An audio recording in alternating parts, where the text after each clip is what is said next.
नमस्कार। आज की इस प्रस्तुति में हम एक ऐसी जबरदस्त कहानी पर चर्चा करने वाले हैं जो सीधे तौर पर दिखाती है कि सामाजिक धोखे और भारी निराशा के बीच से कोई इंसान अपनी पहचान कैसे गढ़ता है। ये एक ऐसी कहानी है जो हमें सोचने पर मजबूर कर देती है कि जब हालात बिल्कुल खिलाफ हों तब हमारी असली ताकत कैसे बाहर आती है। तो आइए, बिना किसी देरी के इस विश्लेषण को शुरू करते हैं और देखते हैं कि आखिर हुआ क्या था। जरा सोचिए, क्या होता है जब किसी की जिंदगी का सबसे खुशी का दिन अचानक एक भयानक सपने में या कहीं सबसे बड़े धोखे में बदल जाए। ये सुनकर ही रोंगटे खड़े हो जाते हैं, है ना। कहानी शुरू होती है एक छोटे से शहर की लड़की से जिसका नाम है आराध्या। आराध्या पढ़ाई में बेहद तेज है, संस्कारी है और उसकी आंखों में बड़े बड़े सपने हैं। उसके पिताजी ने अपनी हैसियत से बढ़कर एक अमीर परिवार के लड़के विक्रम से उसकी शादी तय की है।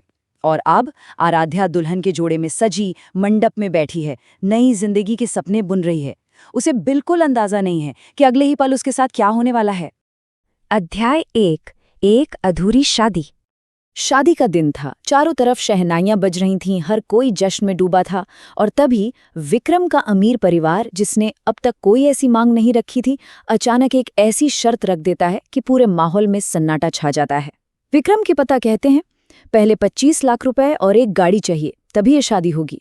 अब यहाँ सबसे ध्यान देने वाली बात यह है कि ये दहेज प्रथा की वो कड़वी सच्चाई है जो एक झटके में सब कुछ तबाह कर देती है। आराध्या के पिता के पैरों तले जैसे जमीन खिसक जाती है। वे हाथ जोड़कर गिड़गिड़ाते हैं, पर कोई फायदा नहीं होता।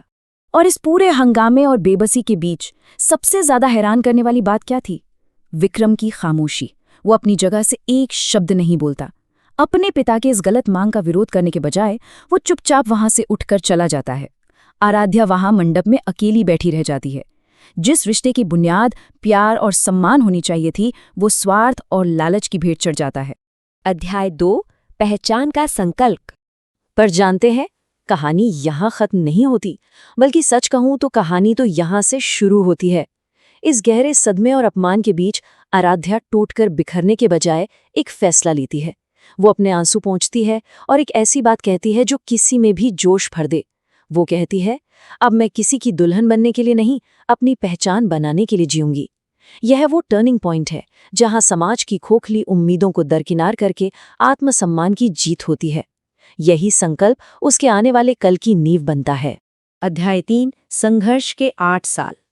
इस टूटी हुई शादी और उस मजबूत संकल्प के बाद शुरू होता है एक लंबा और मुश्किल सफर।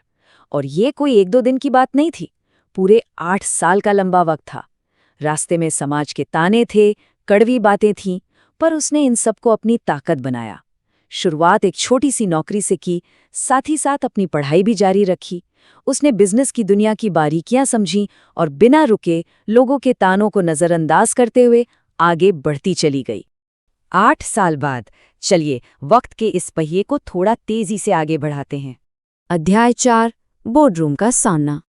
अब हम एक छोटे शहर के उदास मंडप से सीधे मुंबई की एक आलीशान कॉर्पोरेट ऑफिस में आ गए हैं। ऑफिस के मीटिंग रूम में जबरदस्त हलचल है। हर कोई उत्सुक है, थोड़ा तनाव में भी है, क्योंकि आज उनकी नई सीईओ पहली बार ऑफिस आ रही हैं। दरवाजा बंद है और सबकी नजरें उसी पर टिकी हैं। तनाव बिल्कुल चरम पर है। आखिर उस दरवाजे से अंदर आने वाला नया सीईओ कौन था? दरवाजा खुलता है और जो शख्सियत अंदर कदम रखती है वो कोई और नहीं बल्कि आराध्या सिंह है। जी हाँ, वही आराध्या जिसे 8 साल पहले एक मंडप में बेसहारा छोड़ दिया गया था। लेकिन आज वो कोई लाचार दुल्हन नहीं है। आज वो पूरे अधिकार, आत्मविश्वास और पावर के साथ उस बोर्डरूम में खड़ी है। वो अब इस करोड़ों की कंपनी की मालकिन है। और यहीं पर इस कहानी की सबसे बड़ी विडंबना यानी सबसे बड़ी आयरनी सामने आती है। पहली कतार में आराध्या के बिल्कुल सामने विक्रम बैठा है। वही विक्रम। आज दोनों की हकीकत बिल्कुल उलट चुकी है। एक तरफ आराध्या जो एक अरबों डॉलर के साम्राज्य की मालकिन है, और दूसरी तरफ विक्रम जो उसी कंपनी में एक साधारण मामूली मैनेजर की कुर्सी पर बैठा है। विक्रम की आंखें भारी शर्म से नीचे झुकी हुई हैं। वो नजर तक नहीं मिला पा रहा है। मीटिंग खत्म होने के बाद जो नजारा होता है वो और भी गहरा है। विक्रम पूरी तरह से शर्मिंदा होकर अपनी नई बॉस यानी आराध्या के पास आता है और कहता है, मुझे माफ कर दो, मैंने तुम्हें पहचानने में बहुत बड़ी गलती कर दी। ये एक ऐसा पल था जहां अतीत का घमंड आज की सफलता के सामने पूरी तरह से घुटने टेक देता है। लेकिन आराध्या ने जो जवाब दिया, उसने इस कहानी को एक अलग ही ऊंचाई पर पहुंचा दिया। उसने गुस्से से नहीं, बल्कि बहुत शांति से कहा, तुमने मुझे छोड़ा नहीं था, तुमने मुझे खुद को पाने का रास्ता दिया था, शुक्रिया। सच में क्या बेहतरीन बात कही है। असली जीत किसी को नीचा दिखाने या बदला लेने में नहीं है, बल्कि उस मुश्किल के प्रति आभारी होने में है जिसने इंसान को उसकी असली क्षमता पहचानने का मौका दिया। तो इस पूरे विश्लेषण से हमें क्या समझ आता है? आराध्या की अंतिम मंजिल कभी भी सिर्फ एक शादीशुदा जीवन बिताना या किसी का प्यार पाना नहीं था। उसकी असली मंजिल थी अपनी खुद की एक मजबूत पहचान बनाना। ये कहानी साफ दिखाती है कि कई बार जिंदगी में मिलने वाला सबसे बड़ा धोखा या सबसे विपरीत परिस्थिति हमारे अंदर छिपी अपार क्षमताओं को बाहर निकालने के लिए उत्प्रेरक का काम करती है। अगर वो मंडप का हादसा ना हुआ होता तो शायद दुनिया को एक इतनी सशक्त बिजनेस लीडर कभी ना मिल पाती। इस प्रस्तुति को खत्म करने से पहले एक सवाल छोड़कर जा रहा हूं, सोचिएगा जरूर। समाज का धोखा कितनी बार एक इंसान को तोड़ता नहीं, बल्कि उसे अपना खुद का एक विशाल साम्राज्य खड़ा करने की ऊर्जा देता है।